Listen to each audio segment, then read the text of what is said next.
The dust of Frontier's bluff settled on everything, a fine ochre powder that clung to hope and choked it dead.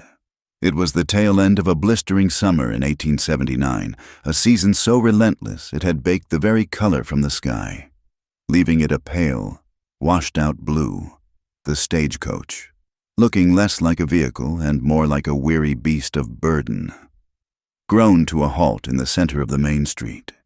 Its arrival was the only event of note in a town that measured time by the sun's punishing arc. From within its stifling confines, Evelyn Hayes emerged. At 19, she felt 100 years old. The journey from the east had scoured the youth from her face, leaving behind the stark plains of her cheekbones and a weariness in her gray eyes that no amount of sleep could erase. She clutched a small, worn valise in one hand and, in the other, a letter. The paper was soft and creased from countless readings, the ink slightly blurred by the anxious moisture of her palms. It was a letter of promise, signed by a man named Alastair Finch, proprietor of the Frontier's Bluff General Mercantile. It spoke of a new life, a respectable home, and partnership, for an orphan with nothing to her name but a stubborn spine. It was the scripture of salvation. She stepped down onto the packed earth, her simple, dark traveling dress immediately filmed with the ubiquitous dust.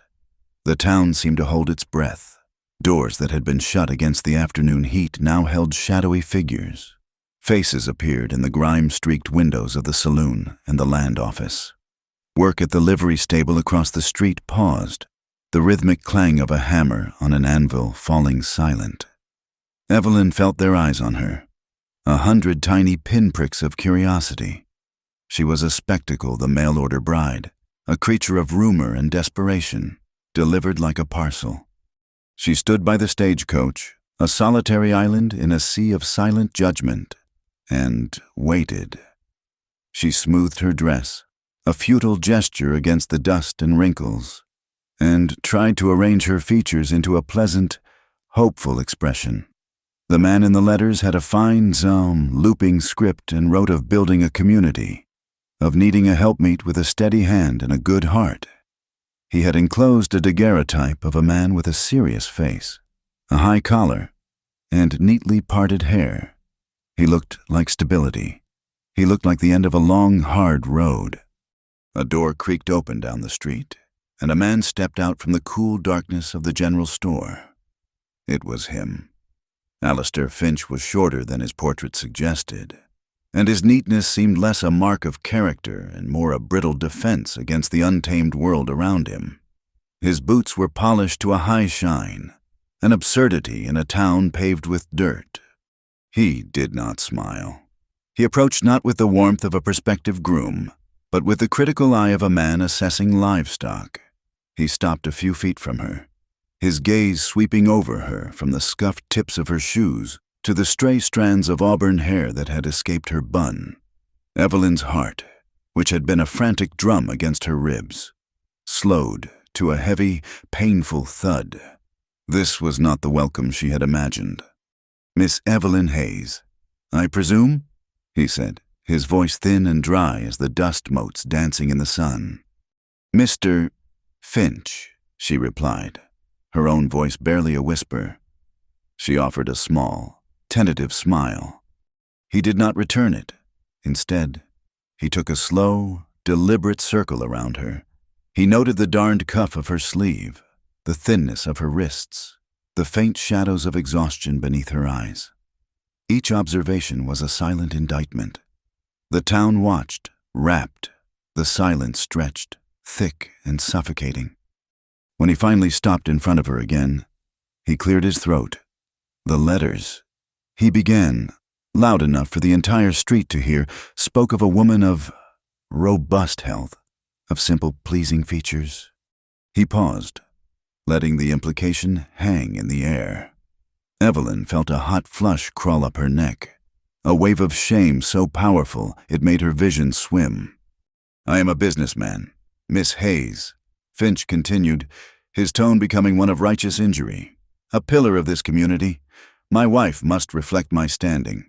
What I see before me," he gestured vaguely at her, a motion of dismissal, "is a scrawny, plain creature, hardly fit for the rigors of this land, let alone to stand beside me. The words struck her with physical force. Each one was a stone, and the crowd's murmurs were the smaller pebbles that followed, filling in the gaps of her humiliation.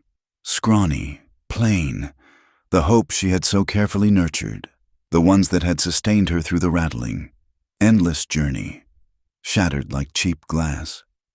The letter in her hand suddenly felt like a fool's artifact. I am a hard worker, sir," she stammered, the words tasting of ash. "The journey was long. I am not at my best, perhaps, but—" "Your best would not be sufficient," he cut in sharply. "I have been misled. The arrangement is null. I will not have it said that Alistair Finch was swindled into accepting damaged goods." Damaged goods. The phrase echoed in the ringing silence. It stripped away the last of her dignity, leaving her exposed and raw. She could feel the stares of the townsfolk, a mixture of pity, morbid curiosity, and a cruel, knowing satisfaction. She was just what they expected a mail-order bride to be, a desperate woman with a hidden flaw, rightly rejected. Her chin trembled, but she refused to let the tears fall. That small, hard core of pride that had seen her through the orphanage, through hunger and loss, asserted itself. She would not break in front of them. She would not give him or this town the satisfaction. She simply stood, her back ramrod straight, her valise a leaden weight at her side, and stared at a point just past Finch's shoulder, focusing on the shimmering heat rising from the road. From across the street, in the deep shadows thrown by the blacksmith's forge, a figure detached itself from the gloom. He had been there all along, leaning against the massive stone wall, unnoticed. He was a tall man, built not with the soft bulk of a town merchant, but with the lean, hard strength of someone who worked the land. His clothes were simple and worn denim trousers and a plain cotton shirt, all of it dusted with the same grime as the town itself. He moved without hurry, his boots making a soft, rhythmic sound on the hard-packed earth. As he crossed the street, the crowd shifted, their attention drawn to him. Murmurs rippled through them, a different kind of whisper now, one laced with respect and a touch of fear. Lucas Cole. The name was a quiet power in Frontier's Bluff. He owned the largest ranch in the territory. But more than that, he owned the water, the deep, reliable wells that meant life in this parched land. He was a man of few words and even fewer appearances in town, a figure of quiet wealth and self-imposed isolation. He did not look at Finch. He did not acknowledge the crowd. His eyes, a startlingly clear, pale blue in his sun-browned face, were fixed on Evelyn. He walked directly to her and stopped, placing his large frame between her and the gawking town. He was so tall that he blocked out the sun, casting her in a sudden, welcome shadow. The silence that fell was absolute. Alistair Finch, who had been preening in the spotlight of his own cruelty, seemed to shrink. The presence of Lucas Cole had a way of making other men feel small and loud. Evelyn looked up at him, her throat tight with unshed tears. She saw no pity in his face, for which she was grateful. Pity was just another form of judgment. What she saw was a profound stillness, a deep and unreadable calm. His face was a landscape of its own, carved by sun and wind and some sorrow he kept locked away behind his eyes. He stood there for a long moment, a silent guardian. Then, he leaned down slightly, his voice a low rumble, meant for her ears alone. It was a sound like stones shifting at the bottom of a cool, deep creek. "Come with me." It wasn't a proposition. It wasn't a command. It was a lifeline. It was a simple statement of fact, offering an escape from the unbearable present. It was a path opening up where, a second before, there had only been a wall of shame. Evelyn looked from this stranger's quiet face to Alistair Finch's pinched, indignant expression. She saw the sneering faces in the crowd. She saw a future of scrubbing floors in the saloon for pennies, of enduring whispers and contempt until she faded away. Then she looked back at the man before her. He held out his hand. It was not a gentleman's hand, soft and pale. It was broad and calloused, the knuckles scarred, the skin ingrained with the dirt of his land. It was a hand that knew work, that knew how to hold on, how to build. It was a real hand, offering a real, if unknown, alternative. Her own hand, which still clutched the worthless letter, opened the paper. A symbol of a false promise, fluttered to the ground, where it was immediately lost in the dust.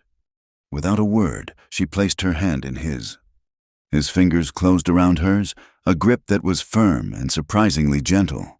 A current of warmth, of solid, unshakable strength, flowed into her. It was the first true human kindness she had felt in a very long time. Lucas Cole straightened up, his hand still holding hers. He picked up her valise with his free hand as if it weighed nothing. He gave Finch and the silent town one last, dismissive glance. Then, he turned and began to walk, leading Evelyn away from the center of the street, away from the wreckage of her hopes. They walked past the general store, past the saloon, past the staring faces and the closed-off expressions. The crowd parted for them like water before a ship's prow. The only sounds were the soft tread of their boots on the dusty ground and the suddenly resumed, frantic clang of the blacksmith's hammer, as if the town, having held its breath, was now desperate to pretend that life was going on as normal. Evelyn did not look back. She kept her eyes fixed on the broad, steady back of the man leading her into an unknown future.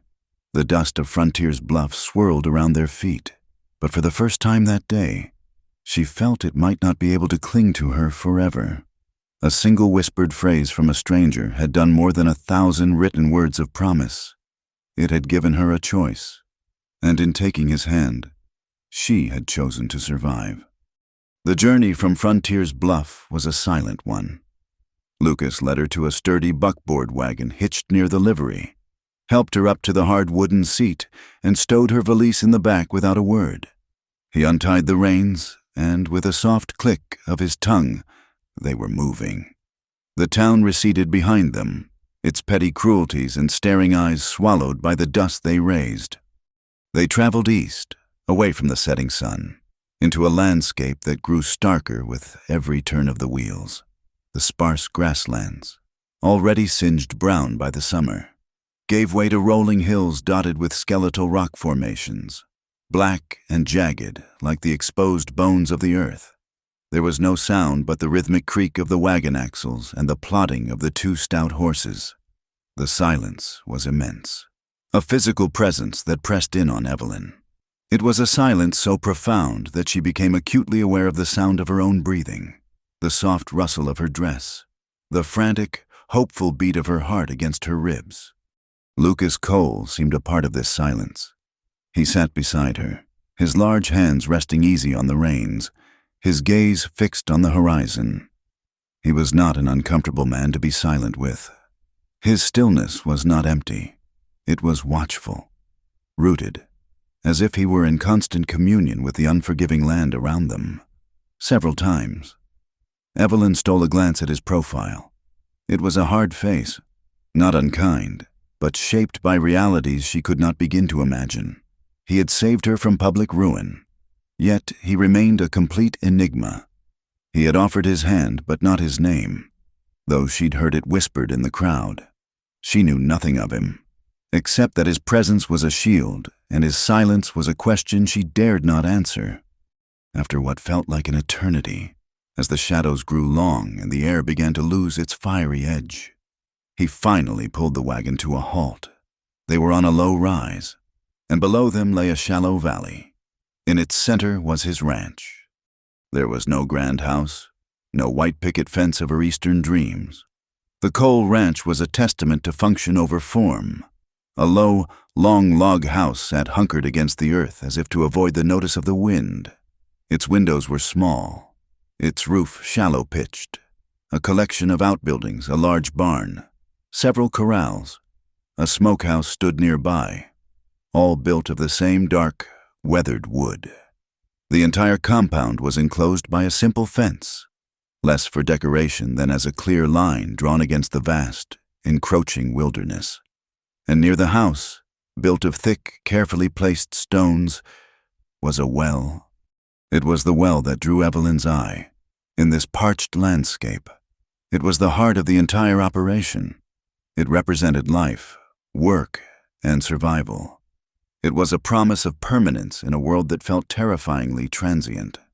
Lucas drove the wagon down the gentle slope and then into the ranch yard. He reined in the horses, the sound of their harness jingling loud in the quiet air. He jumped down, his boots thudding on the ground, and then turned to her. For a moment, she thought he might offer to help her down, but he simply waited. It was not a slight. It was an expectation. She was not a fragile doll. She gathered her skirts and climbed down, her legs stiff from the long ride. "The house," he said, gesturing with his head. It was the first thing he'd said in hours. His voice was gravelly from disuse. He led her to the front door and pushed it open. The inside was as Spartan as the outside. It was one large room, meticulously clean but starkly furnished. A long trestle table with 2 benches stood in the center.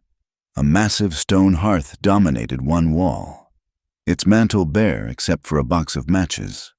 In the corner was the kitchen, a cast-iron stove, a dry sink with a water bucket, and shelves holding a modest collection of tin plates, mugs, and iron cookware.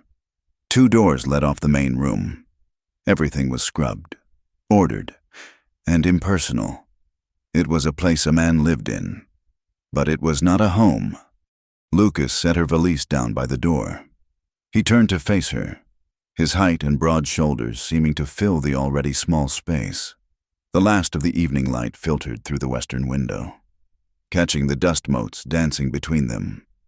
"You can stay," he said, his tone direct and devoid of sentiment. It was not an offer of charity, but the statement of a business proposition. "The arrangement with Finch is done. This is a new arrangement." Evelyn clasped her hands in front of her, her knuckles white. I have no money to pay for my keep." "I'm not asking for money," he replied. "I'm asking for work. This is a working ranch. I need a cook. The house needs tending. There's a garden patch out back that needs a hand if it's to give anything before the first frost."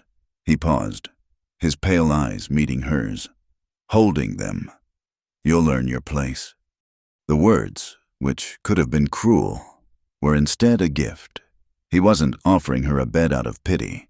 He was offering her a purpose. He was giving her a way to rebuild the dignity that Finch had tried to shatter. "I can do that," she said, her voice stronger than it had been all day. "I'm a hard worker." "I expect so," he said. A flicker of something approval perhaps passed through his eyes before vanishing. "Your room is there." He pointed to one of the closed doors. "This main room is common space. That other door," he pointed to the second one, "is my room. You are not to enter it. The stables and the barn are mine to manage. You don't go in there unless I ask you to, and you don't ask questions about my business or my comings and goings. Is that clear?" The rules were stark and absolute. Walls erected as surely as the logs of the house. No questions, no entry. He was offering her sanctuary, but not intimacy. He was opening his house, but not his life. "Yes," she said quietly. "It's clear." "Good. Water is from the well. Use it carefully. It's for drinking, cooking, and the garden. Nothing is wasted here. Nothing." And with that, the terms were set. He gave a final nod, then turned and left the house, closing the door softly behind him. Evelyn was left alone, standing in the center of the quiet, masculine space, her small valise at her feet. She was safe.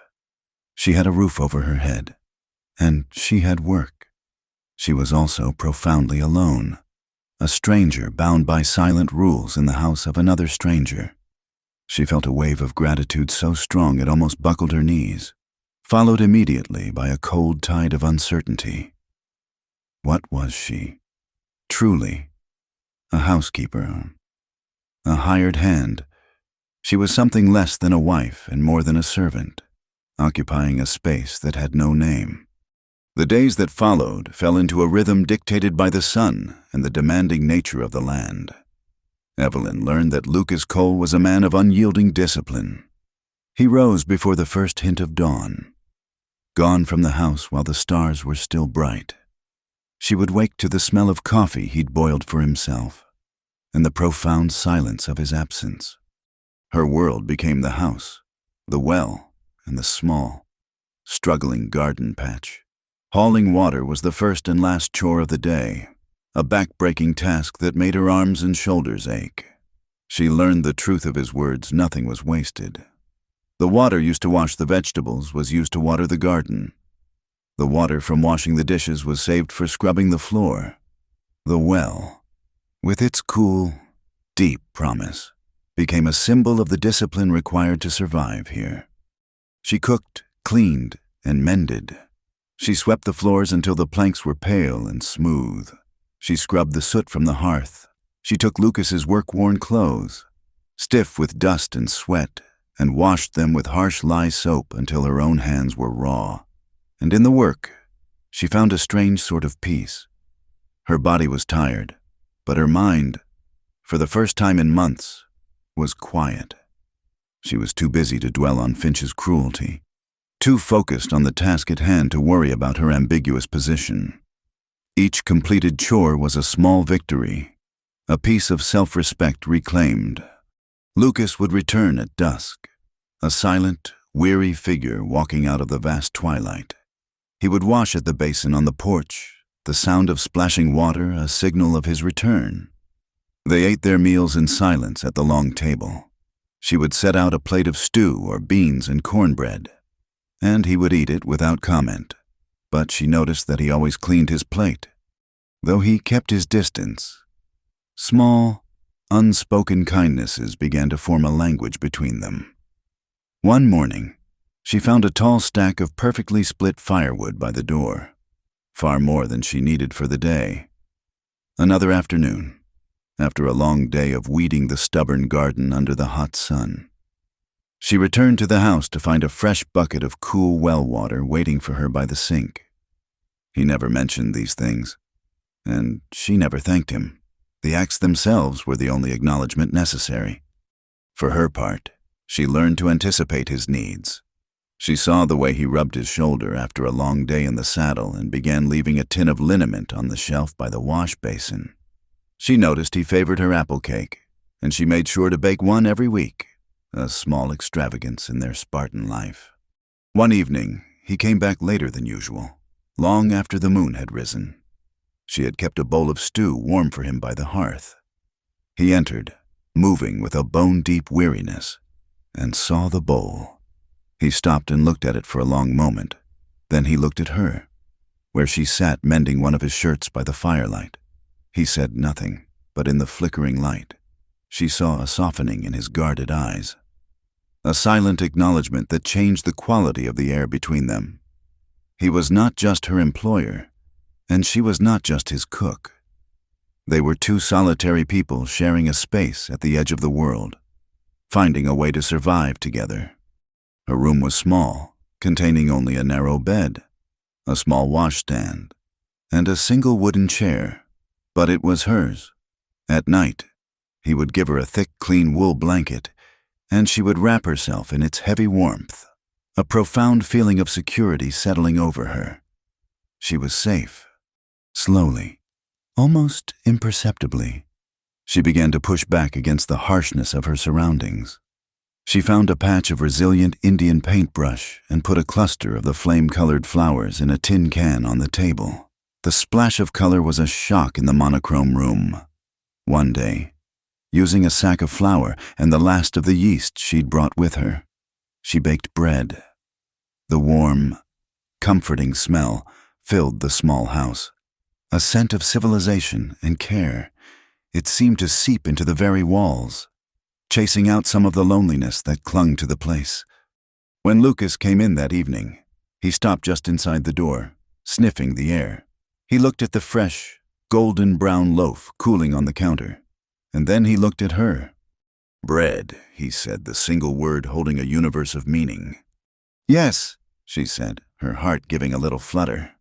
That night, for the first time, he spoke during their meal. He told her a cold snap was coming, and that she should cover the tender shoots in the garden with burlap sacks he'd left by the back door. It was a simple, practical statement, but it was a conversation. It was the beginning of something.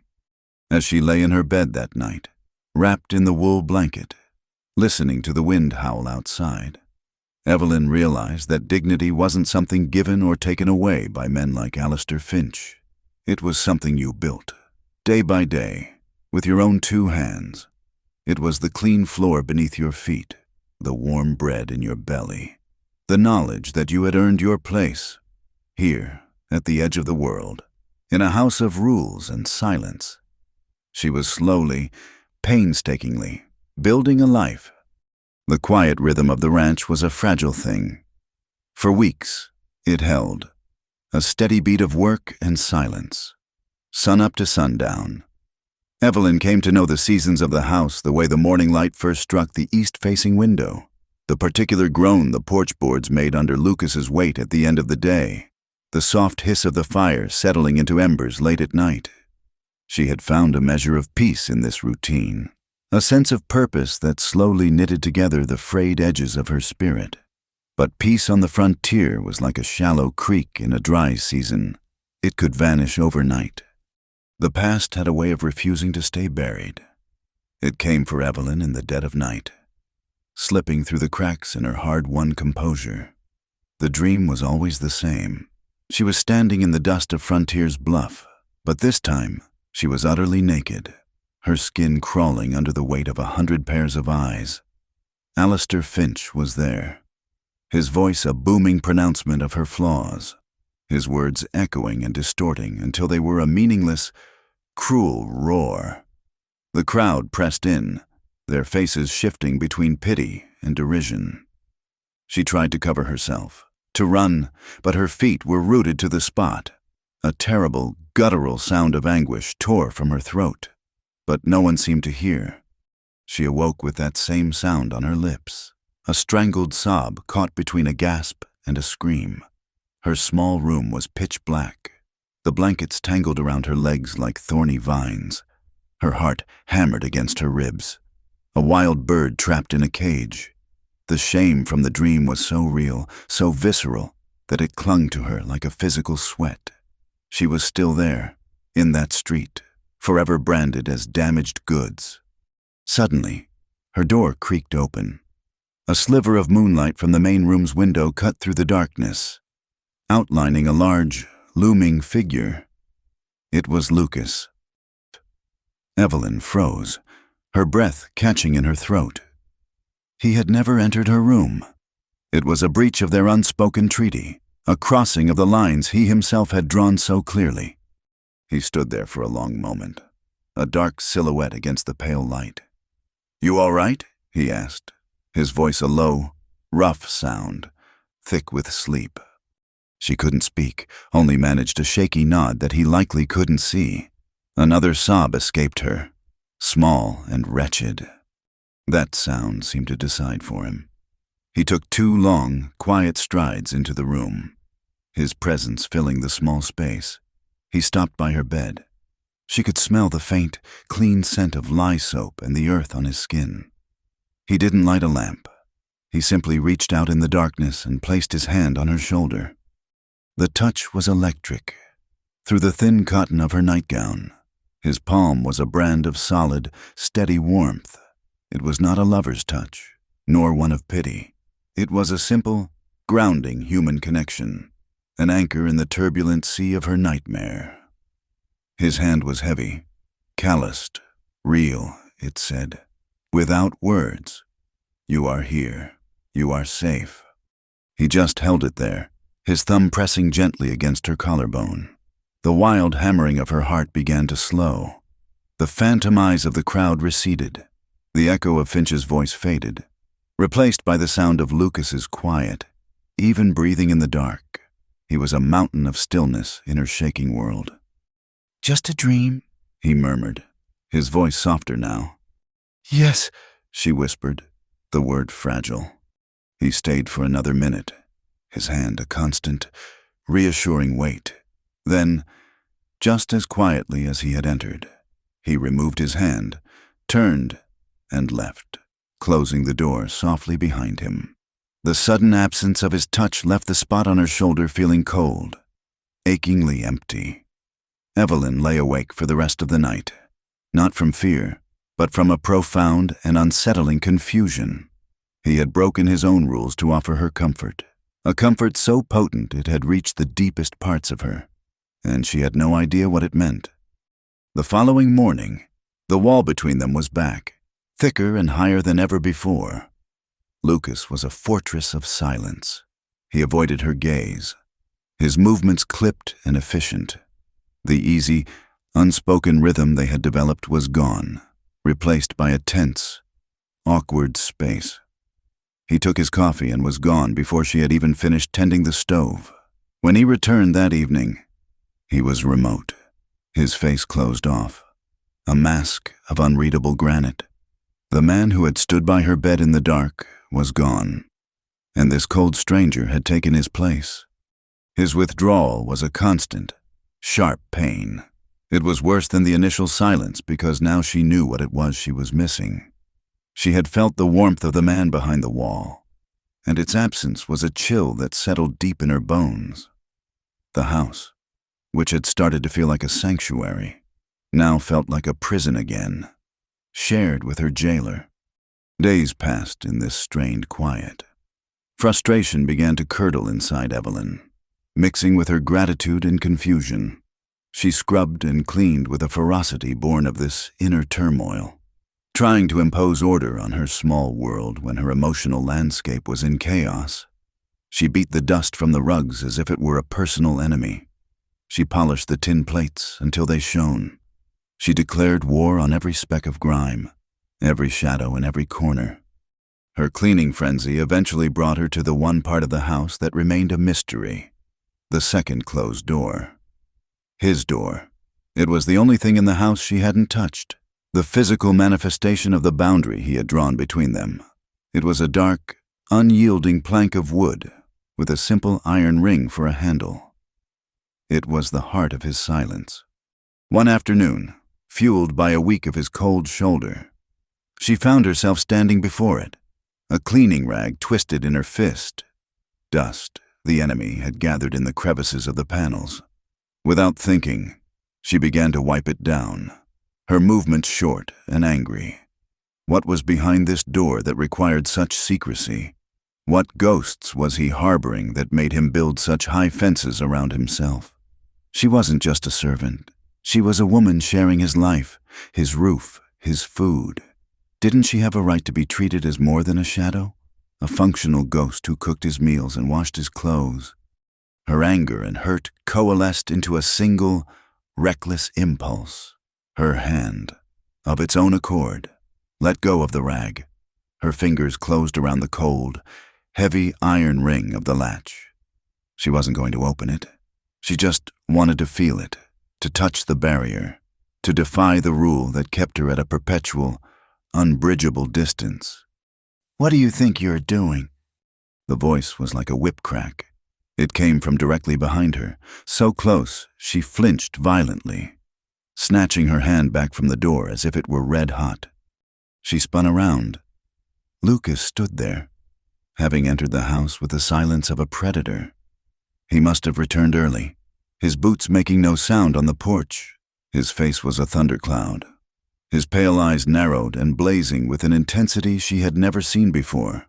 It wasn't just anger. It was a raw, volatile fury. I was cleaning," she stammered, her heart leaping into her throat. "There was dust on the—" "Don't lie to me," he snarled, taking a step closer. He was terrifying. "Your hand was on the latch. I gave you rules. Evelyn, simple, clear rules. Was that one of them so hard to understand?" His use of her name was a blade. He so rarely said it. The injustice of his accusation, after all her hard work and lonely days, ignited her own temper. The fear that had seized her moments before was burned away by a sudden, hot flash of defiance. She had been publicly humiliated, nearly starved, and had worked her fingers to the bone to earn her place in this house, only to be treated like a child caught stealing a cookie. She lifted her chin, her own eyes flashing. "And what am I in this house? Lucas, a ghost you hired to push a broom? I cook your food, I wash your clothes, I tend your garden, I live under your roof, but I am not allowed to exist. I am not allowed to make a sound in the night, or touch a door, or warrant a civil word in the morning." The words poured out of her, a torrent of all the things she had kept locked inside. "You came into my room. You broke your own rule. You touched me. And then you looked at me the next day as if I were a stranger you'd found sleeping in your barn. You cannot have it both ways. You cannot let me in one moment and shut me out the next and expect me to simply disappear." His face paled under his tan. Her words had struck a nerve, deep and true. The fury in his eyes flickered, and for a split second, she saw something else behind it, a flash of raw, desperate panic. It was the look of a cornered animal. "This is my house," he said, his voice a low, dangerous growl. "My life. You are here because I allowed it. Don't you ever forget that."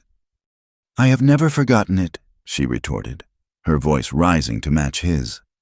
"I am grateful for it, but gratitude doesn't mean I cease to be a person. I have a right to be seen. I have a right not to be treated like a piece of furniture that happens to be able to cook." He stared at her, his chest rising and falling rapidly. He looked trapped, his own home a cage of his making. He opened his mouth to say something else, then shut it, a muscle working in his jaw. With a choked sound of frustration, he turned on his heel and stormed out of the house, slamming the door so hard that the tin plates on the shelf rattled in protest. Evelyn was left in the ringing silence, trembling from head to toe. She had done it. She had finally broken the silence, and in doing so, had possibly shattered the fragile piece of her existence here. She sank onto one of the benches at the table and buried her face in her hands, unsure if she should be proud of her courage or terrified of its consequences. He did not return for supper. As dusk bled into a deep, star-strewn darkness, the house grew cold and empty. Evelyn built up the fire, but its warmth couldn't reach her. She sat by the hearth, watching the flames, waiting. Every creak of the house made her jump. Had he gone for good, would she wake in the morning to find herself abandoned once more?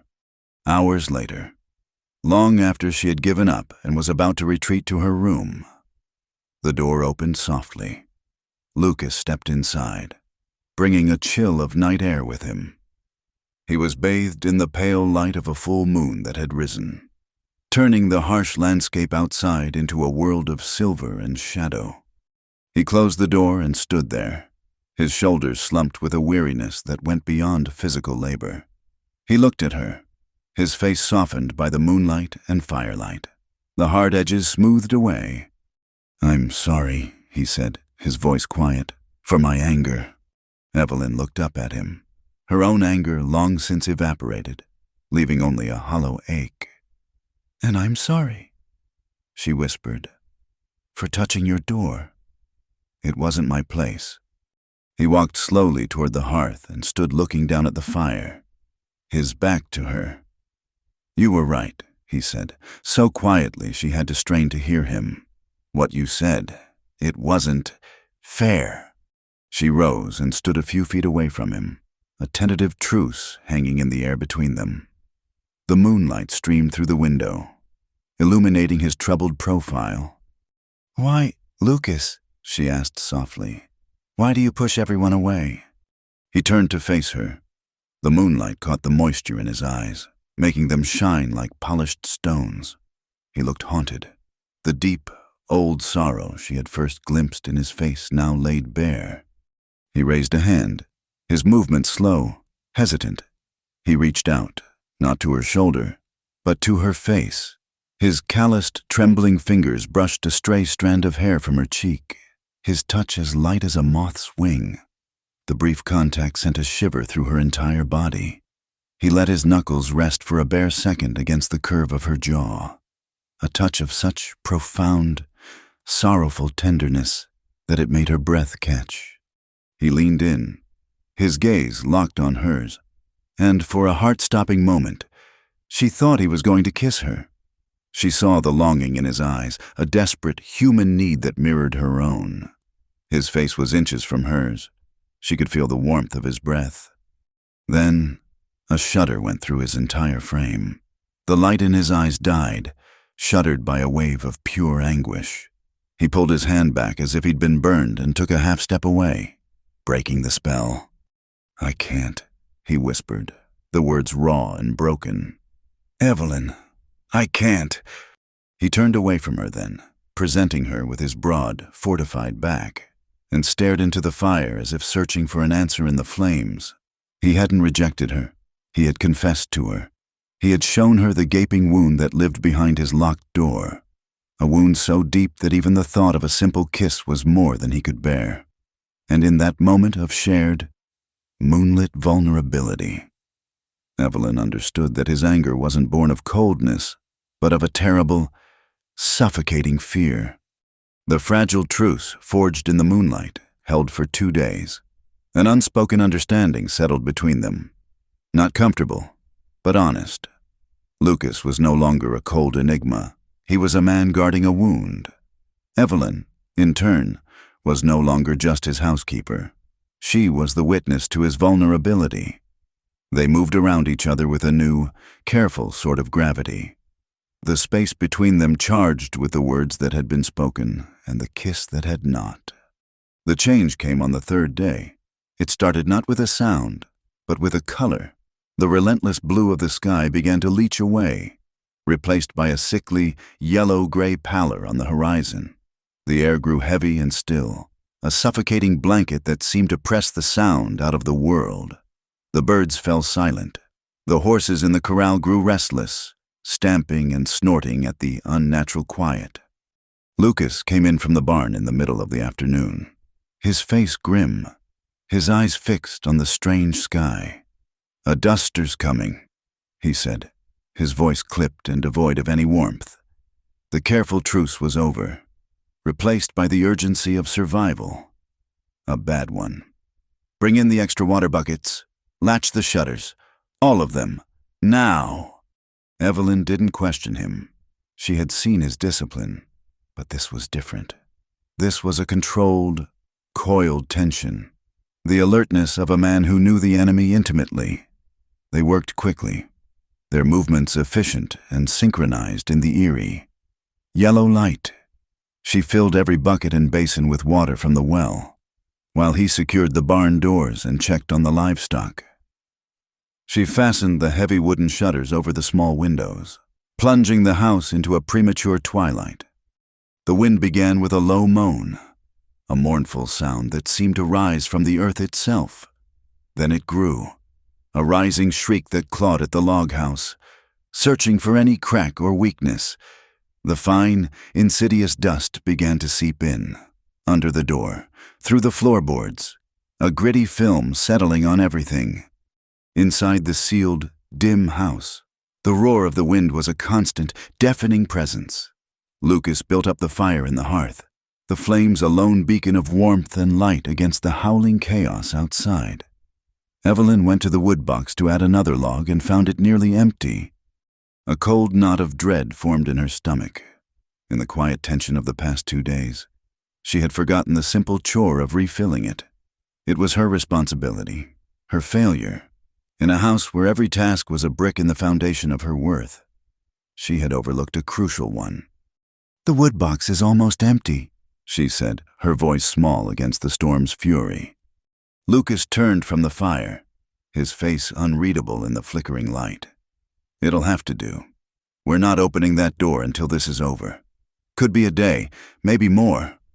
He said it as a simple fact, without accusation. But Evelyn felt the sting of her mistake sharply. They would be cold. He would be cold because of her. The thought was unbearable.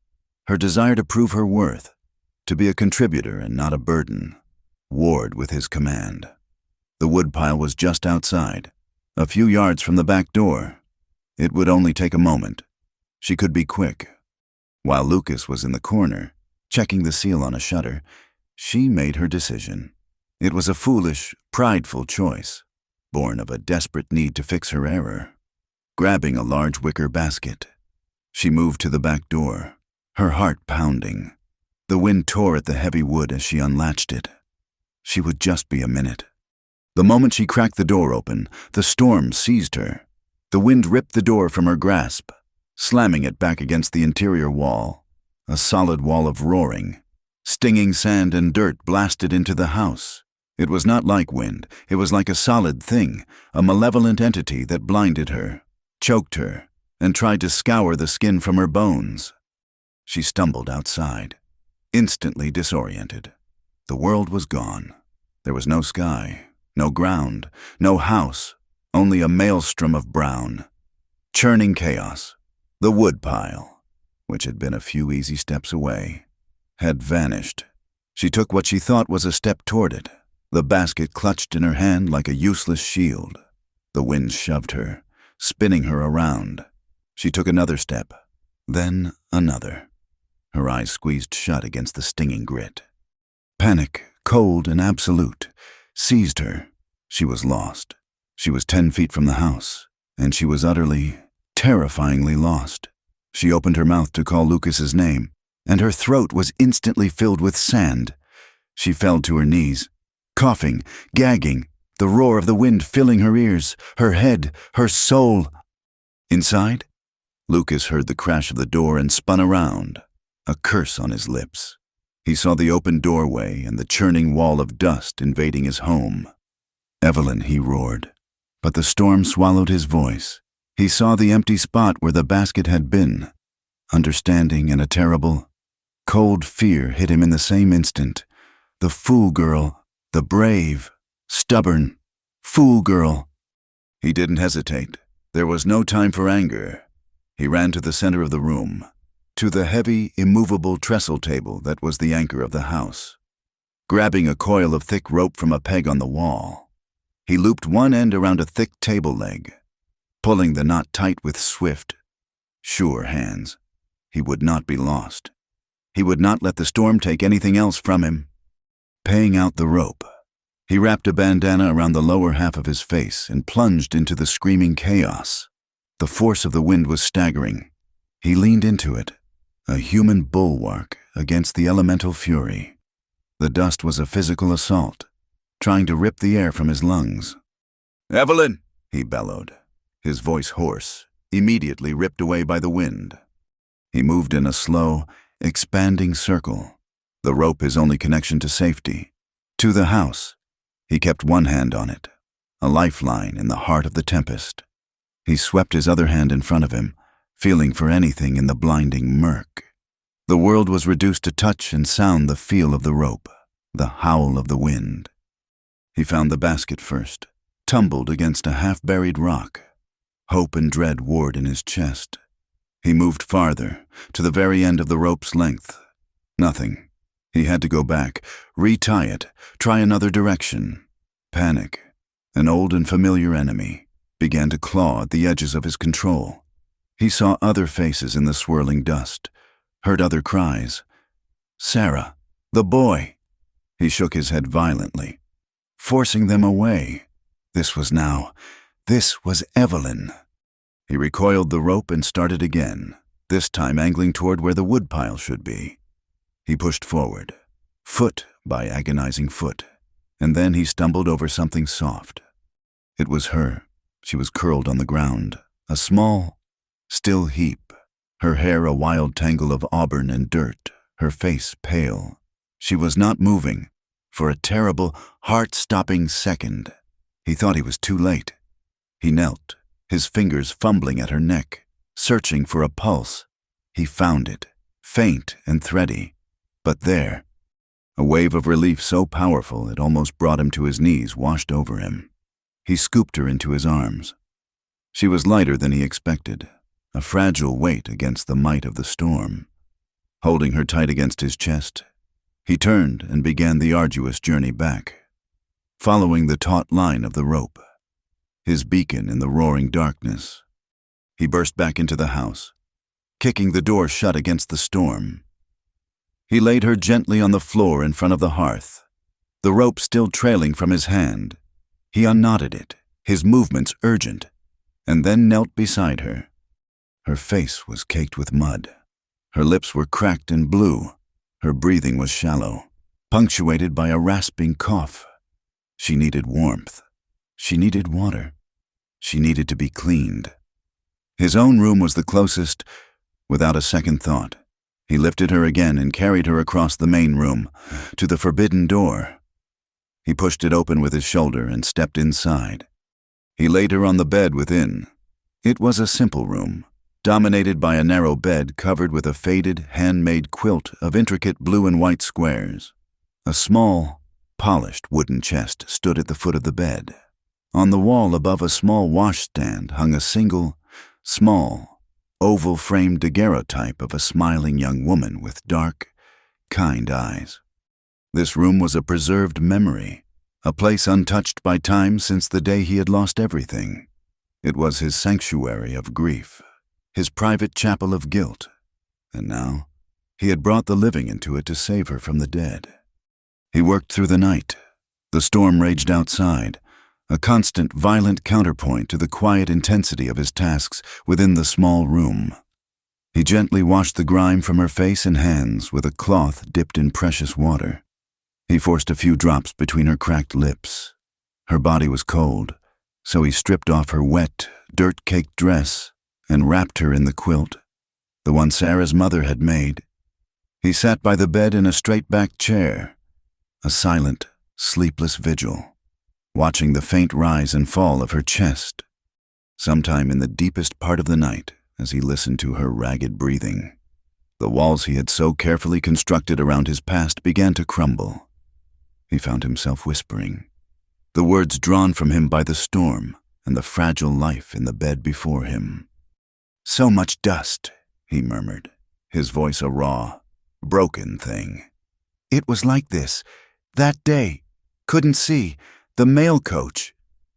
Evelyn, lost in a feverish haze, drifted on the edge of consciousness. His voice came to her in fragments, weaving in and out of her disjointed dreams. She was in the storm, but it was another storm, long ago. Sarah. He breathed the name like a prayer and a curse. She was laughing, so happy. A long pause. "And the boy, Liam, my sister's boy, just 5. He was counting horses." Evelyn's delirious mind grasped at the names, the images. A woman named Sarah, a child named Liam. "The ambush came out of nowhere." Lucas's voice was thick with remembered horror. "Just noise and dust and pain. Sarah fell. She was right beside me." He choked on the words. "And Liam, pinned under the seat. I reached for her, but he was crying for me, crying my name." He buried his face in his hands, his broad shoulders shaking with silent, racking sobs. "I had to choose," he whispered to the sleeping girl, to the ghost in the picture, to the unforgiving God of the prairie. An impossible choice. I went for the boy, tried to lift the wreckage. By the time I got him free and went back for her, she was gone, both of them, gone.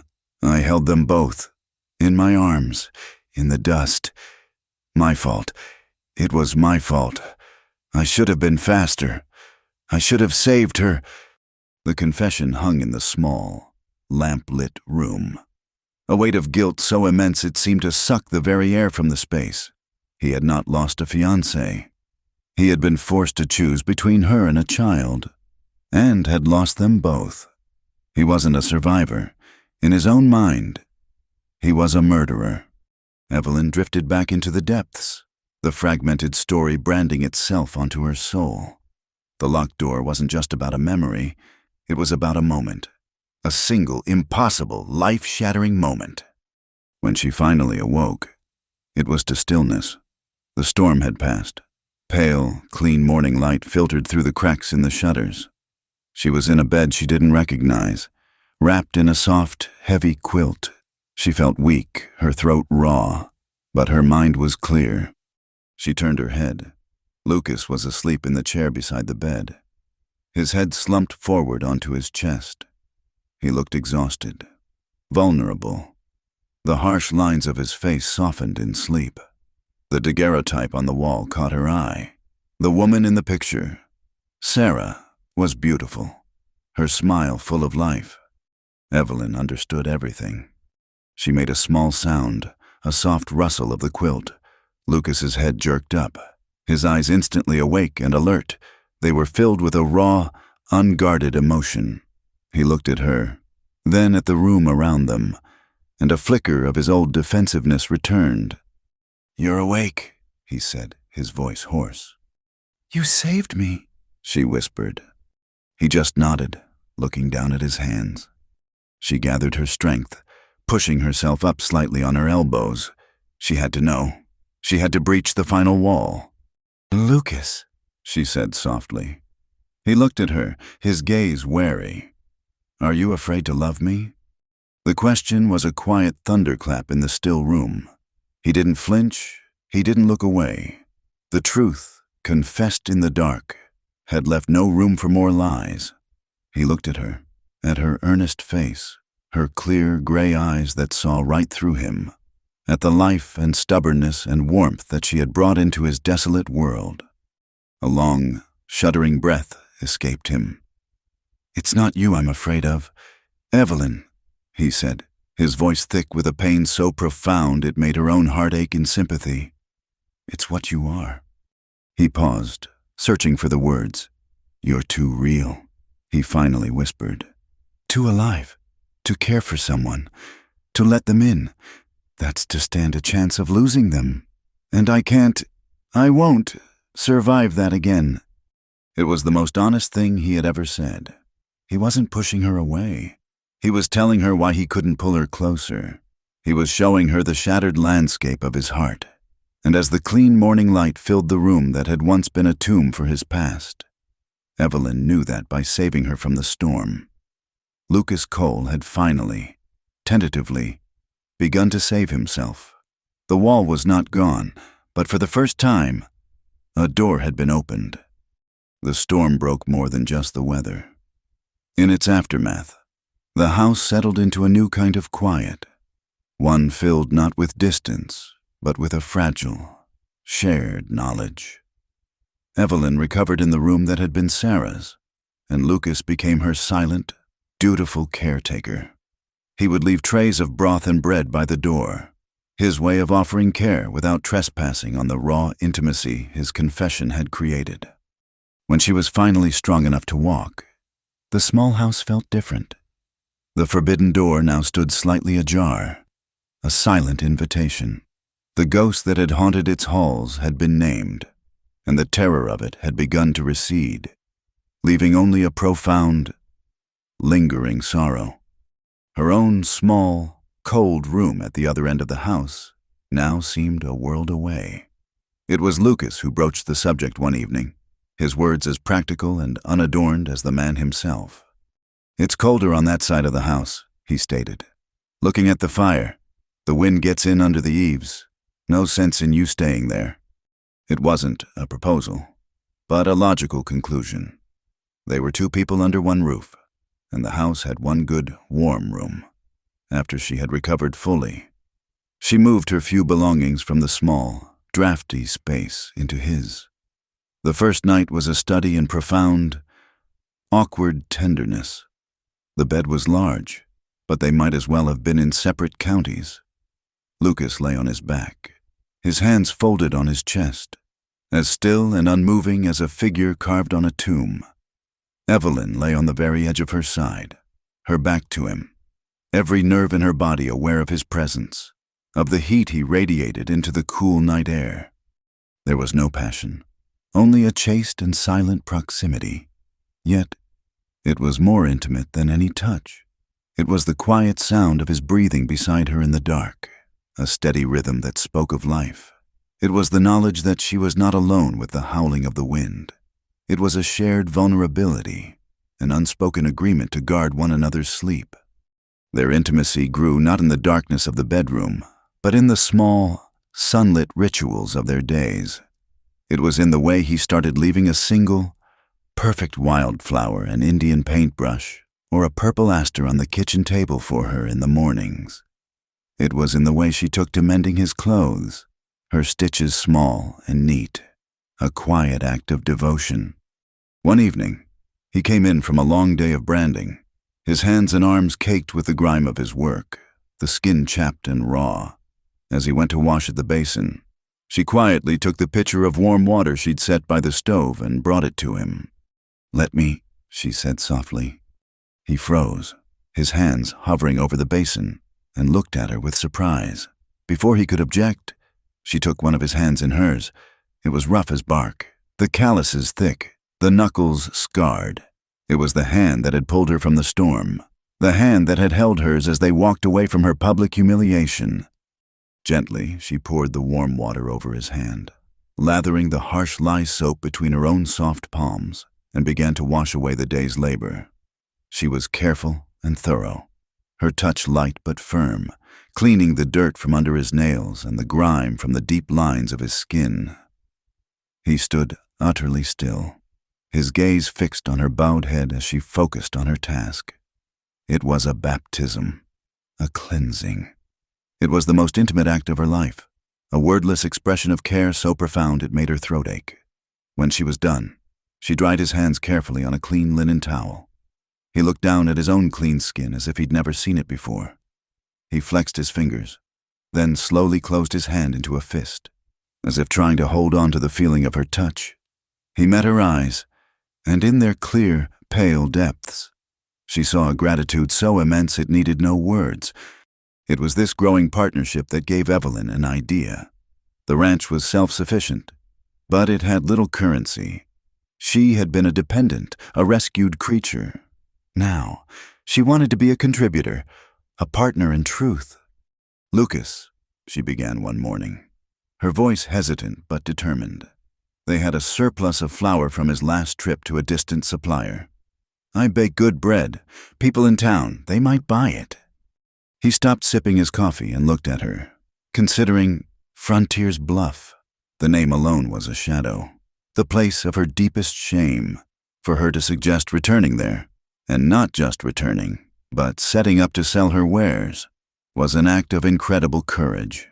It was a declaration that she would not be defined by what had happened to her in that dusty street. "You'd want to go back there?" he asked, his voice neutral.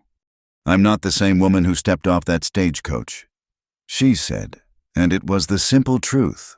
"And you're not the same man who was hiding in the shadows of the blacksmith's forge." A slow, rare smile touched the corners of his mouth. It was a small thing, but it transformed his stern face. "No," he agreed. "I suppose we're not." He thought for another moment. "All right, Evelyn," he said, "we'll go on Saturday. We'll go together." His simple agreement was a testament to his faith in her. He wasn't just allowing it. He was endorsing it, standing with her. The next few days, the house was filled with the warm, life-affirming smell of baking bread. Evelyn worked with a joyful focus, kneading her dough on the well-scrubbed kitchen table, her hands strong and sure. She made plain, honest loaves, hearty rye, and even a few sweet rolls with cinnamon and dried apples. She was not just baking bread. She was crafting her own dignity, loaf by loaf. When Saturday came, they loaded the fragrant, cloth-wrapped bread into the back of the buckboard. Evelyn wore her best dress, a simple gray calico she had mended and washed until it looked almost new. She had twisted her auburn hair into a neat, confident coil at the nape of her neck. As she climbed onto the wagon seat beside Lucas, she held her head high. She was not a mail-order bride arriving in desperation. She was a woman of property, on her way to conduct business. The journey to Frontier's Bluff was different this time. It was not a silent, uncertain trek into the unknown. They spoke little, but the silence was comfortable, companionable. Lucas pointed out a hawk circling high overhead. and she told him about the stubborn gopher that was trying to invade her garden. They were small things, the ordinary talk of two people who shared a life. As they approached the town, Evelyn's heart began to beat a little faster. The main street was bustling, it being market day. The memories were still sharp, the phantom sting of humiliation a ghost on her skin. She took a steadying breath. Lucas pulled the wagon to a stop in the open market area. He helped her down and then began to unload the bread, setting up a small, makeshift stall on a pair of crates and a plank he'd brought. He worked with a quiet efficiency, his presence a solid, reassuring barrier. At first, people were hesitant. They would walk by, their curiosity piqued by the delicious smell of fresh bread. And then they would recognize her. The whispers started, a low, venomous hiss that spread from stall to stall. That's the one Finch sent packing. Look at her, bold as brass, Cole's charity case. I hear. Evelyn's cheeks burned, and the confidence she had so carefully built began to crumble. She kept her eyes fixed on her bread, arranging and rearranging the loaves, her hands trembling slightly. Then she saw him. Alistair Finch was standing across the way, by the entrance to his mercantile. He was watching her, a smug, contemptuous smirk on his face. He caught her eye and said something to the man beside him, who then laughed, a loud, braying sound. The laughter drew more attention. The whispers grew louder. A woman nearby, emboldened, said in a stage whisper, "Can't believe Cole took on another man's leftovers." The ugly word struck Evelyn like a physical blow. Her vision blurred with tears she refused to shed. Her courage failed her. She wanted to pack up her bread, climb into the wagon, and flee back to the safety of the ranch. She felt a large, warm hand close over her own where it rested on the plank. She looked up. Lucas had moved to stand beside her, his body a solid shield. He didn't look at Finch or the whispering crowd. He was looking at her, his pale eyes full of a fierce, protective light. He squeezed her hand, a silent message of support. Then he turned to face the market.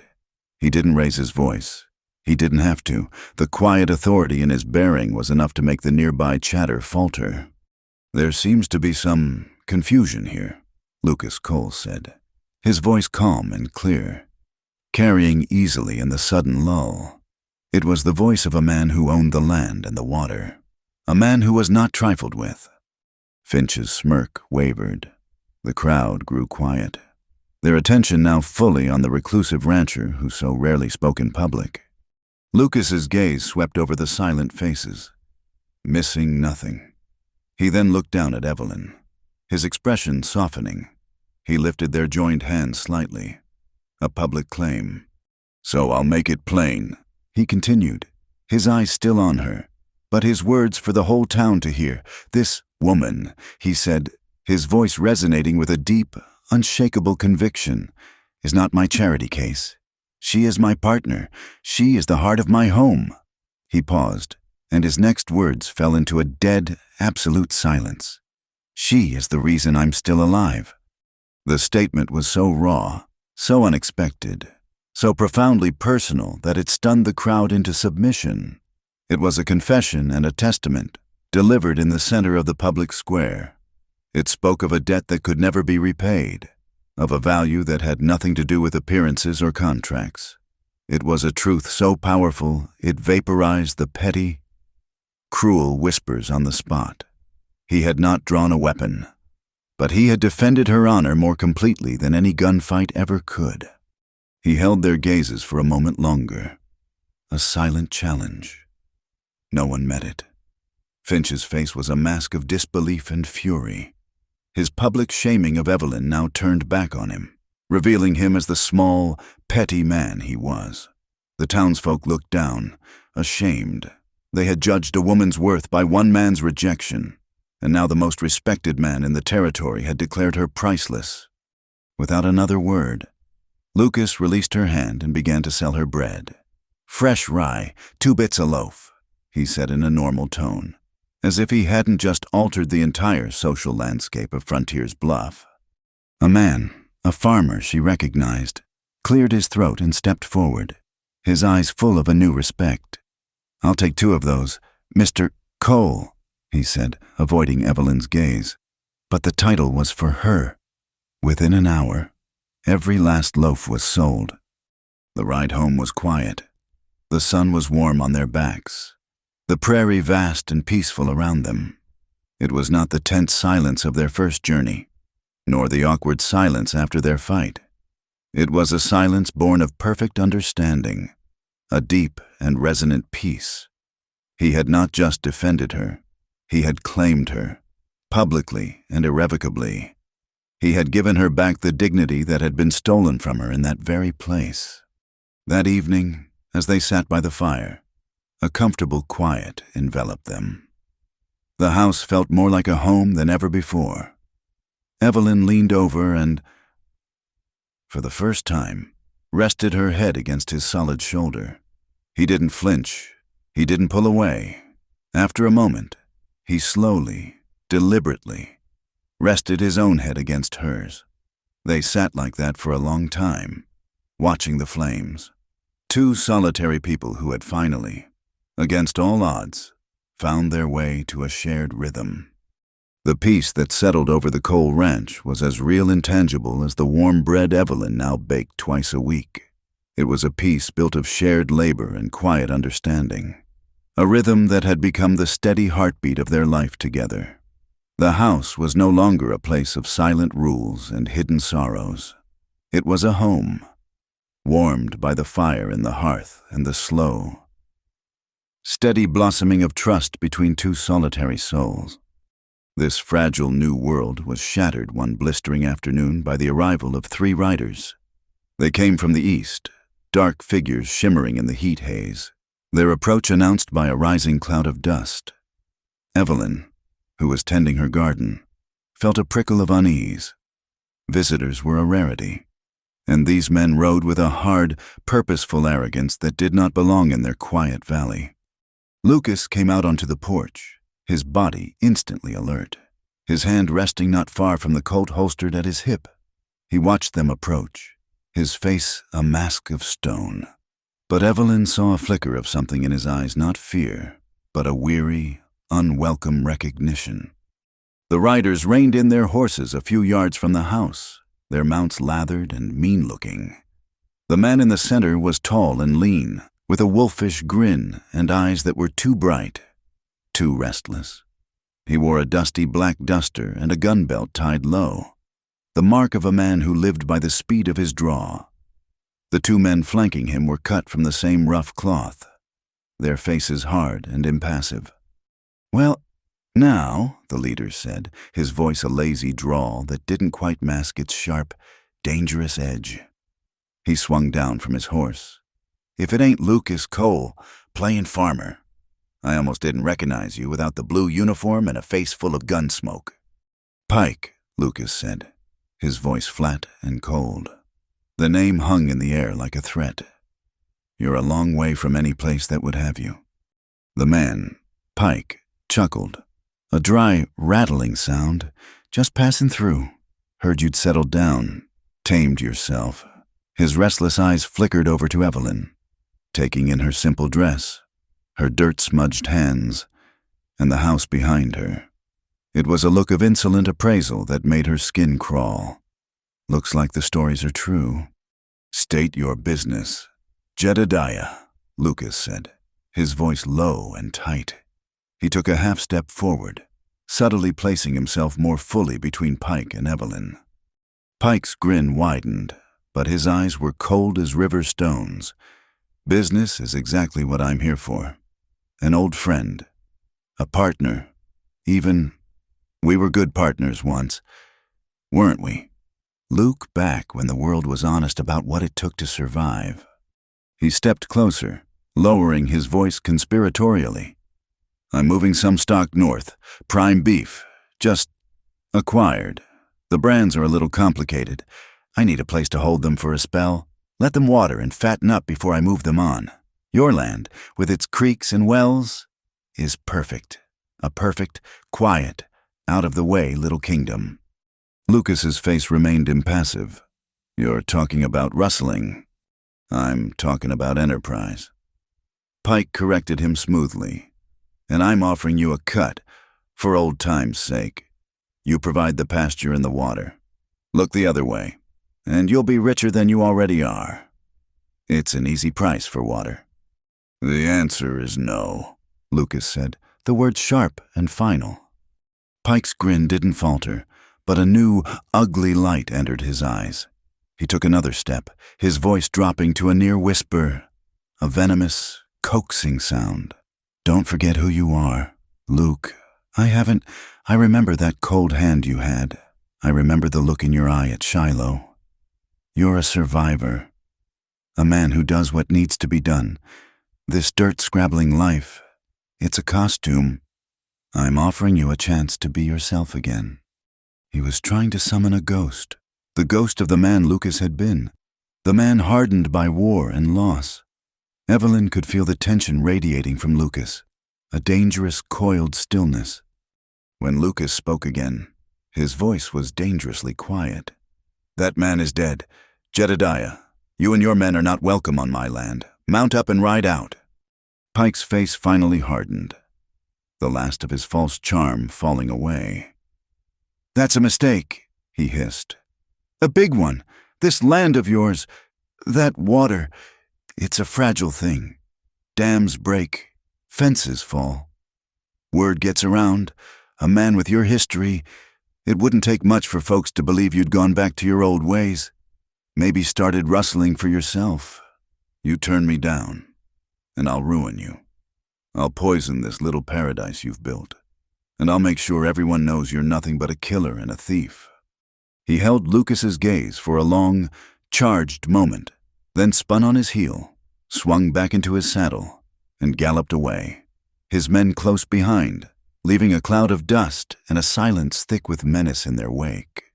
That night, an uneasy quiet settled over the ranch. They ate their supper in near silence, the unspoken threat hanging between them. Lucas was remote again, a wall of grim preoccupation around him. He checked the loads in his Colt and his Winchester rifle, his movements economical and deadly. Evelyn watched him, her heart heavy with a fear she couldn't name. She saw the ghost Pike had tried to summon flickering in the depths of his eyes. The attack came in the deepest part of the night, when the moon was down. It wasn't a direct assault. It was something more insidious, more cruel. Evelyn was woken by a strange sound, a rushing, gurgling noise, followed by the terrified, frantic lowing of cattle. "Lucas," she said, shaking him awake. He was on his feet in an instant, pulling on his boots and grabbing his rifle, fully alert. They burst out of the house into a scene of chaos. The air was filled with the sound of splintering wood and the thunder of hooves. In the faint starlight, they could see that the main gate to the large corral had been smashed open, and someone had opened the sluice gate on the small dam that fed the water troughs. A torrent of precious water was flooding the yard, turning the packed earth to treacherous mud, and the terrified herd was stampeding out into the open range. And then she saw it, a flicker of orange against the dark wood of the barn. "Fire!" she screamed. A section of the barn wall, near the hayloft, was burning, a tossed torch meant to spread and consume everything. For a moment, chaos threatened to overwhelm them. The herd was scattering, the water was being wasted, and their barn, their future, was on fire. But in that moment of crisis, something shifted in Evelyn. The fear was there, a cold knot in her gut, but it was overshadowed by a fierce, protective rage. This was her home. These were her animals. She would not let them be destroyed. While Lucas stood for a split second, torn between the fire and the stampeding cattle, Evelyn's mind worked with a startling clarity. "The water buckets!" she yelled, her voice sharp and commanding over the din. She didn't wait for him. She ran to the porch, grabbing 2 of the heavy buckets they kept filled. "The secondary gate. If we don't turn them, they'll run themselves to death or scatter so far we'll never find them all." Her clear-headed command cut through his warrior's focus. He looked at her, saw the grim determination on her face, and trusted her. He nodded sharply. "The gate, I've got the fire." She ran, stumbling through the spreading mud, to the narrow secondary gate at the far end of the property, a gate used for culling the herd. The stampeding cattle, panicked by the fire and the flood, were a solid, thundering wall of flesh, with strength born of adrenaline. She wrestled with the heavy wooden bar, finally heaving the gate open. It created a new channel, a path that would lead the panicked animals out to a large, fenced-in pasture instead of the open range. Meanwhile, Lucas worked with a desperate, focused fury at the barn. He used his hatchet to beat at the flames, trying to smother them, to deny them purchase on the dry wood. He was a whirlwind of motion, but the fire, fed by a breeze, was growing. Evelyn, having opened the gate, turned back to the main house. She became a machine, a frantic, one-woman bucket brigade. She ran to the well, worked the handle with a speed she didn't know she possessed, filled the buckets, and ran them to Lucas, her lungs burning, her muscles screaming. He would grab them from her without a word, dousing the flames, and she would already be on her way back to the well. As he fought the fire, Lucas saw a figure on horseback break from the shadows near the creek bed. The man who had lit the torch, the saboteur, seeing that the fire was being contained and the stampede diverted, was making his escape. A cold, lethal rage, the one Pike had spoken of, rose in Lucas. He threw down the empty bucket, grabbed his rifle, and sprinted for the horse he kept saddled in the small stable by the house. He swung into the saddle in one fluid motion and spurred the animal into a gallop, his body low over its neck, the Winchester a dark line in his hand. The chase was short and brutal. Lucas was a master horseman, his mount a powerful beast bred for speed and stamina. He closed the distance quickly on the open flat land, the sound of his horse's hooves a drumbeat of pursuit. The other rider, one of Pike's men, glanced back, his face a mask of panic in the starlight. He fumbled for his pistol. Lucas didn't slow. He raised the Winchester, the feel of its cold, familiar weight in his hands a steadying thing. The ghost of the man he had been was there, whispering in his ear. "End it. A single shot. Justice. It would be so easy." He leveled the rifle, his eyes sighting down the long barrel. He could see the man's terrified face clearly now. He was just a boy. Really, no older than 20, paid by Pike to do his dirty work. Lucas's finger tightened on the trigger. He thought of his burning barn, of Evelyn's terrified face, of the life they had built being threatened. And then he thought of Evelyn's courage. He thought of her clear voice cutting through the chaos. He thought of her hands, gently washing his. He thought of his own words, spoken in the center of town. "She is the reason I'm still alive." Killing this boy wouldn't honor that. It would betray it. It would be a surrender to the past, to the man Jedediah Pike wanted him to be. With a guttural cry that was part rage, part renunciation, Lucas shifted his aim. He fired, not at the man, but at the horse. The animal screamed and went down, sending its rider tumbling into the dust. Lucas reined in his own horse and dismounted, rifle still held at the ready. The boy lay groaning on the ground, his arm twisted at an unnatural angle. Lucas walked over, his face grim. He kicked the boy's pistol away and stood over him, a dark, imposing figure of judgment. The boy stared up at him, his eyes wide with terror, expecting the final, fatal shot. Lucas looked down at him for a long, silent moment. Then he lowered the rifle. He reached for the coil of rope on his saddle instead. He would not be a judge and executioner in the dark. He would be the man Evelyn believed him to be. He would choose the law, however fragile it was in this land. Strength, he realized in that moment, was not the power to take a life. It was the power to spare one. He returned to the ranch with the boy tied to his saddle.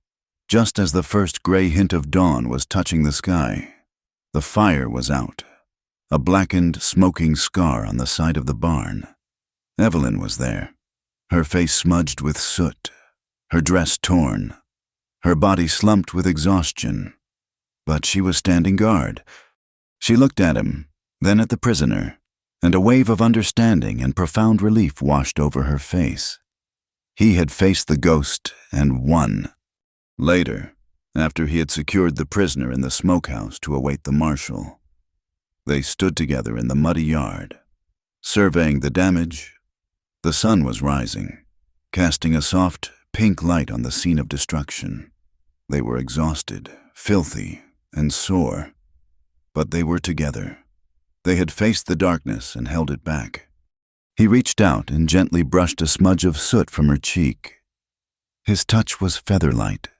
She leaned into his hand, her eyes closing for a moment. They went inside, into the quiet of the house. The air still smelled faintly of smoke. In the main room, bathed in the soft morning light, he stopped and turned her to face him. He looked down at her strong, tired, beautiful face, and all the remaining walls around his heart crumbled to dust. He lowered his head and kissed her. It was not a kiss of frantic passion, but of deep, aching tenderness. It was a kiss of gratitude, of homecoming, of profound recognition. It was the taste of smoke and dust, of survival and hope. It was a silent, solemn vow, a promise made in the quiet aftermath of a battle they had won together. She wrapped her arms around his neck, and for the first time, there was no hesitation, no fear, no holding back. There was only the simple, solid, irrefutable truth of two people who had found in each other a home worth fighting for. The weeks following the attack were a time of quiet rebuilding. Lucas, with Evelyn's help, repaired the blackened scar on the barn. The shared work of sawing new planks and hammering nails a testament to their resilience. The failed raid and the capture of Pike's man had bought them a fragile peace, but the larger threat of Jedediah Pike still loomed, a shadow on the edge of their hard-won tranquility. Life, however, refused to be held hostage by fear. The rhythm of the ranch returned, steadier and stronger than before, enriched by a new, unspoken tenderness. As the heat of late summer mellowed into the crisp, golden days of autumn, a sense of anticipation began to ripple through the territory. It was time for the Harvest Festival in Frontier's Bluff, the one time of year when the scattered, solitary families of the region came together to celebrate the fruits of their labor, to trade goods, and to briefly forget the hardships of the land. It was Lucas who brought it up one evening as they sat on the porch, watching the setting sun paint the sky in strokes of fiery orange and deep purple. "They'll be holding the festival next Saturday," he said, his voice casual. But Evelyn caught the underlying current of intention. She turned to look at him, her heart giving a small, uncertain flutter. "I hadn't thought about it." "I have," he said, turning to meet her gaze. His eyes were clear and steady. "We've been living in the shadows of what was Evelyn, hiding out here. It's time we walked in the sun, together." He reached over and took her hand, his thumb stroking her knuckles. "I want to take my wife to the festival." The word, wife, spoken so simply, so naturally, sent a jolt of warmth through her. It was a word that held the weight of a public promise, a claim made before the world. He wasn't just offering a trip to a fair, he was offering a final, definitive step out of the past, her past of shame and his of self-imposed exile. A smile touched her lips, genuine and bright. "I'd like that very much. Lucas." When Saturday arrived, Frontier's Bluff was transformed. The single dusty street, usually so drab and quiet, was a riot of life and color. Brightly colored pennants and quilts hung from every awning.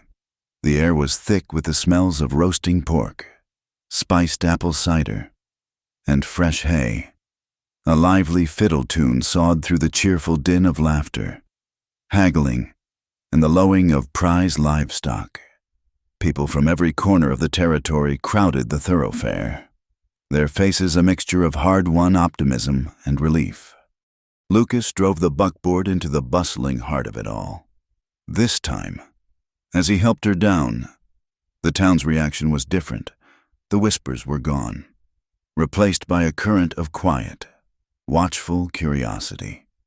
The story of their stand at the market had spread, followed by hushed rumors of trouble at the coal ranch. They were no longer a scandal. They were a mystery.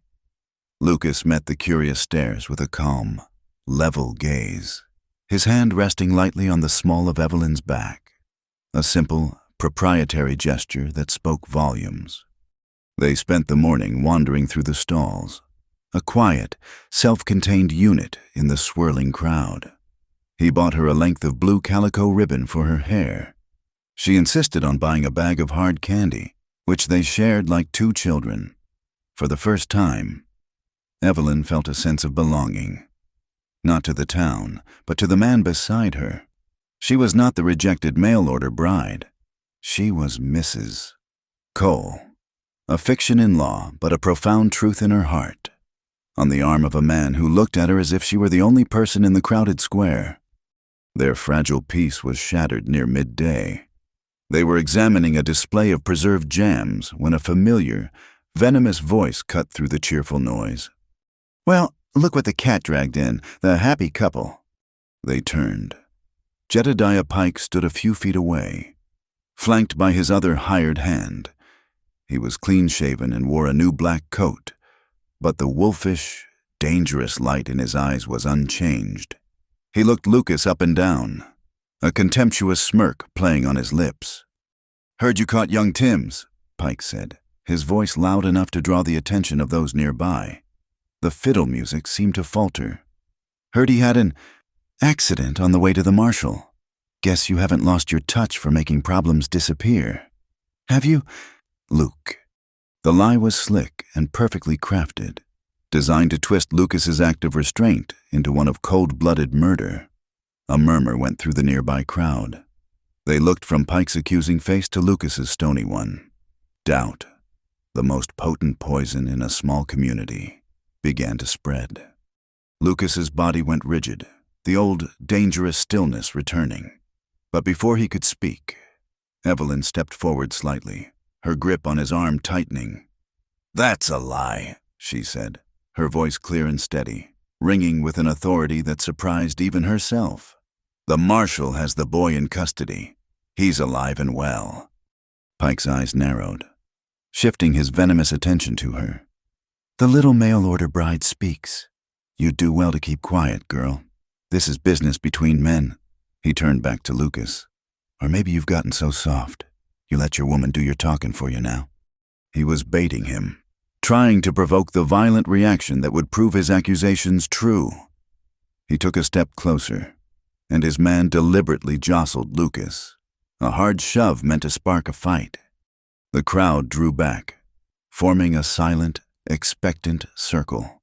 This was the moment they had been waiting for, the raw, violent truth of the frontier about to play out amongst the festive banners. Lucas didn't rise to the bait. His focus was entirely on Evelyn, a silent promise passing between them. He turned his body slightly, shielding her. "This is not the place. Jedediah," he said, his voice a low, warning rumble. "Walk away."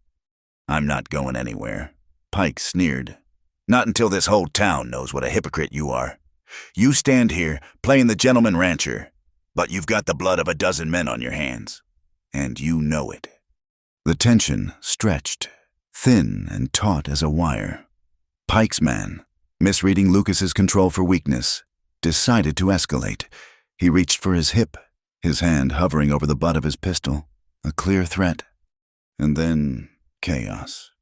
A single gunshot exploded in the enclosed space, deafeningly loud. It wasn't a warning shot.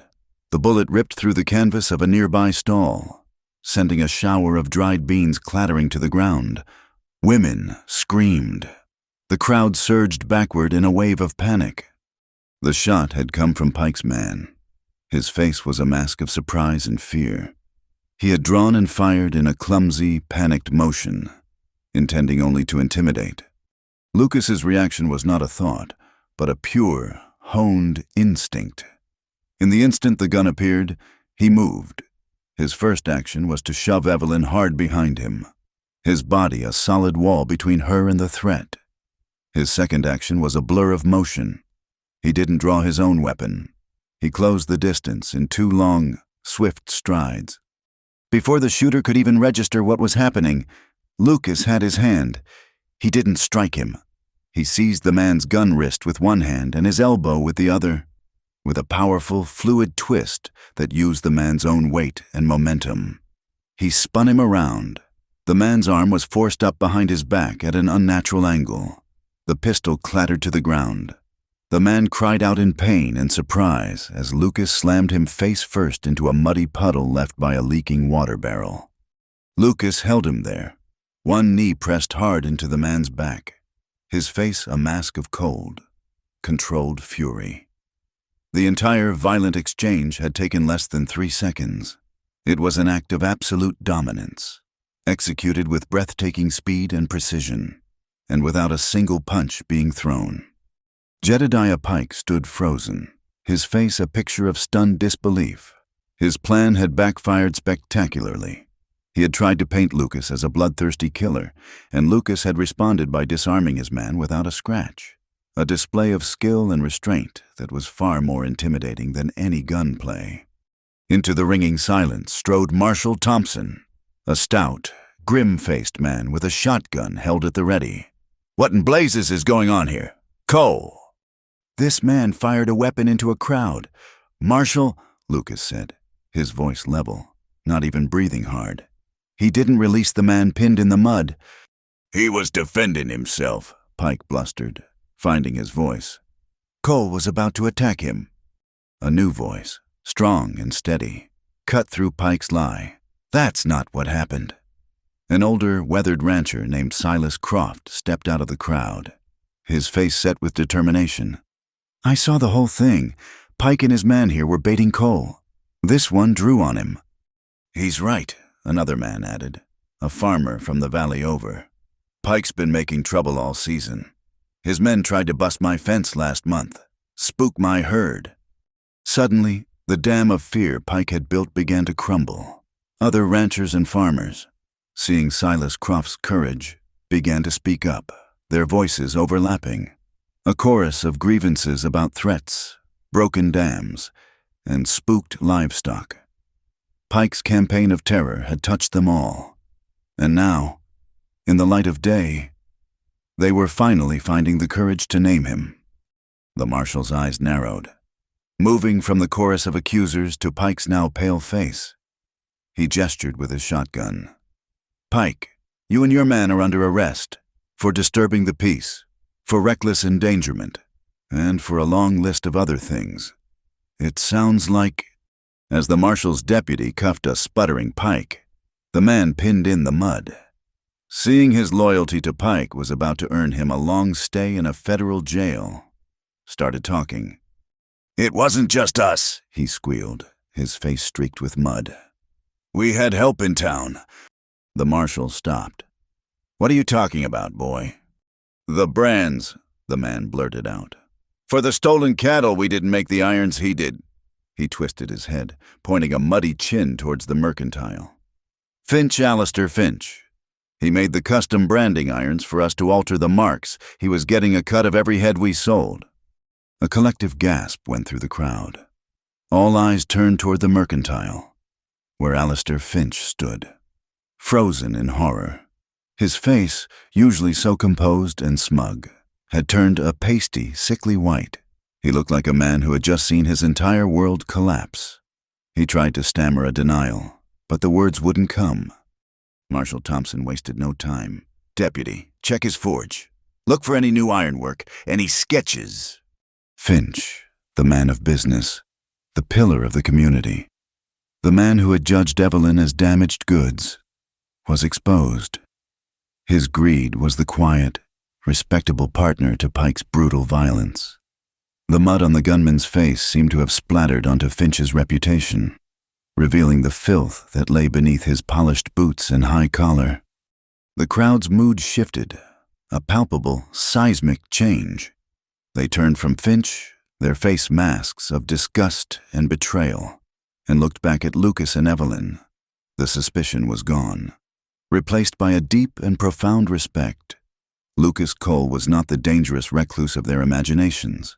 He was a protector, and the woman beside him was not a desperate cast-off. She was a woman of courage and quiet strength. Lucas finally pulled the gunman out of the mud and handed him over to the deputy. He then walked back to Evelyn, his gaze ignoring the staring crowd, seeking only her. She stood exactly where he had left her, her faith in him a visible, unshakable thing. He reached out and took her hand. The fiddle music started up again, hesitant at first, then gaining confidence. The community, having witnessed a raw and public trial, was ready to heal, to celebrate. But for Lucas and Evelyn, the festival was over. Their victory was won, in the bright light of an autumn afternoon, surrounded by the very people who had once judged them. Their honor had been washed clean, silently, hand in hand. They turned and walked toward their wagon, leaving the noise and the judgment of Frontiers Bluff behind them for good. The ride back from Frontiers Bluff was a journey into a new world. The late afternoon sun cast long, gentle shadows across the prairie, and the silence in the buckboard was no longer a space to be filled, but a vessel that contained their shared peace. They had walked through the fire of public opinion and emerged not just unscathed, but forged into something stronger. The ghosts of the past her shame.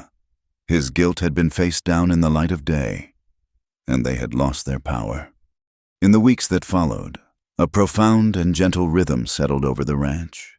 It was the rhythm of healing. The autumn air was crisp and clean, and the harsh, sun-bleached landscape softened, its browns and ochres deepening into rich russets and golds.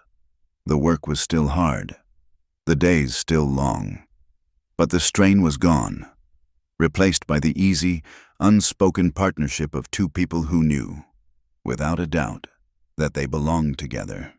One morning, Evelyn woke to a new sound, the steady, rhythmic rasp of a handsaw against wood. She went outside, a shawl wrapped around her shoulders against the morning chill, and found Lucas already at work. He was laying the foundation for a new room, an addition to the side of the main house. He worked with a quiet, focused energy she had never seen before. This wasn't the grim, necessary labor of survival. This was the joyful, deliberate work of building a future. She stood watching him, a mug of coffee warming her hands. He hadn't just opened the door to his old room, he was now literally building a new one, expanding the walls of their home to make space for a life they had not yet dared to name. He saw her and paused, wiping a sheen of sweat from his brow with the back of his arm. Though the air was cool, a slow smile touched his lips. "The house is sturdy," he said, his voice carrying the satisfaction of his labor, "but it's a bachelor's house, built for one." He gestured with his head to the foundation posts. "This is big enough for two, I reckon, but a man ought to plan ahead." He looked at her, his pale eyes soft and full of a quiet, wondering hope. "We should probably plan for 3, and then 4. The words were simple, practical, but they were the most beautiful proposal she had ever heard. He wasn't speaking of a house of logs and nails, but a home filled with the sounds of a family. He was no longer a prisoner of the past, a man guarding the ghosts of a fiancé and a child he had lost. He was a man planting the seeds of a future, a man ready to be a husband, a father, a warm, joyful blush spread up her neck, and she couldn't stop the radiant smile that answered him. "Yes," she whispered, the single word holding all the love and promise in her heart. A man ought to plan ahead. A week later, the mail rider, a young man who now tipped his hat to her with a shy respect, brought a letter. It was addressed to Mrs. Evelyn Cole, a name that still made her heart skip a beat. The handwriting was neat and feminine, the postmark from a town 100 miles down the line. Puzzled, she opened it. "Dear Mrs. Cole," the letter began. "You may not remember me, but my name is Martha Gable. I was a passenger on the stagecoach that brought you to Frontiers Bluff some months ago. I sat across from you. I saw the hope in your eyes. And then I saw what that dreadful man did to you in the street. I am ashamed to say that I, like the others, did nothing. I left town the next day, my own hopes for a new life as a seamstress feeling as dusty and worthless as the street itself. But stories travel, Mrs. Cole. Even out here, last week, a freight driver passed through and told us what happened at the Harvest Festival. He told us how you stood your ground. He told us how your husband spoke of you, how he defended you not with a gun, but with the truth. He told us how you both faced down the lies and the cruelty of men like Finch and Pike. I am writing to you because I need you to know what your story has done. It has become a thing of whispers among women like me, women who came west with little more than a promise in a letter. It has become a story of hope, to know that a woman can be thrown down so low and still rise, to know that there are good men like your husband in this hard land, to know that dignity is a thing you can build for yourself. It has given me the courage to stay. It has given me the strength to hold my own head high. Thank you, Mrs. Cole. You are a braver woman than you know. With deepest respect, Martha Gable. Evelyn read the letter twice, her vision blurring with tears. They were not tears of sadness, but of a profound, humbling gratitude. Her small, private struggle, her story of shame and survival, had traveled on the wind and become a beacon for someone else. She was no longer just Evelyn, the orphan. She was not even just Mrs. Cole, the rancher's wife. She was a link in a chain of women, a small light of hope in the vast, often lonely darkness of the frontier. The shame Finch had tried to brand her with had been transformed, through love and courage, into a stranger's strength. That evening, she showed the letter to Lucas. He read it in silence, his expression unreadable in the flickering firelight. When he was done, he folded it carefully and handed it back to her, his calloused fingers brushing hers. "What you've built here, Evelyn," he said, his voice thick with emotion, "is more than just a home. It's a harvest of its own." A few days later, on a clear, still afternoon, Lucas emerged from his room carrying a small, polished wooden box. It was the chest that had always sat at the foot of his bed, the one thing she had never touched. He brought it out onto the porch where she was shelling beans. "It's time," he said simply. Together, they walked to the well, the heart of their ranch. Beside it, they had recently planted a cottonwood sapling, its young leaves trembling in the slight breeze. A cottonwood was a promise in this land, a promise of shade, of deep roots, of water, of endurance. Lucas knelt and placed the box on the ground. He opened it. Inside, nestled on a piece of faded blue velvet, was the oval-framed daguerreotype of Sarah, the smiling woman with the kind eyes. Beside it lay a pressed wildflower, its color long since faded, and a single, folded piece of paper. "This was hers," he said, his voice quiet, touching the photograph gently. "And this," he picked up the folded paper, "this is a letter I wrote to her. The winter after she was gone, a letter full of things I could never say out loud, full of poison." Evelyn knelt beside him, placing her hand on his arm. She understood. This box was not a treasure chest. It was a tomb. It held the grief and guilt that had imprisoned him for so long. "We don't have to burn it," she said softly, knowing that to burn it would be an act of violence, an attempt to erase a part of him. "The past is a part of the ground we stand on. Lucas, it's what makes the soil rich." He looked at her, his eyes filled with a love so deep it was a physical presence between them. He nodded. Together, they dug a small, neat hole in the soft earth at the base of the cottonwood sapling. They placed the box inside, with Sarah's picture facing up toward the sky. They did not speak. No eulogy was needed. It was not a funeral, but a planting. They were laying the past to rest, not to forget it, but to let it become the foundation from which new life could grow. its sorrow nourishing the roots of the tree that would one day give them shade. They covered the box with earth, patting it down gently.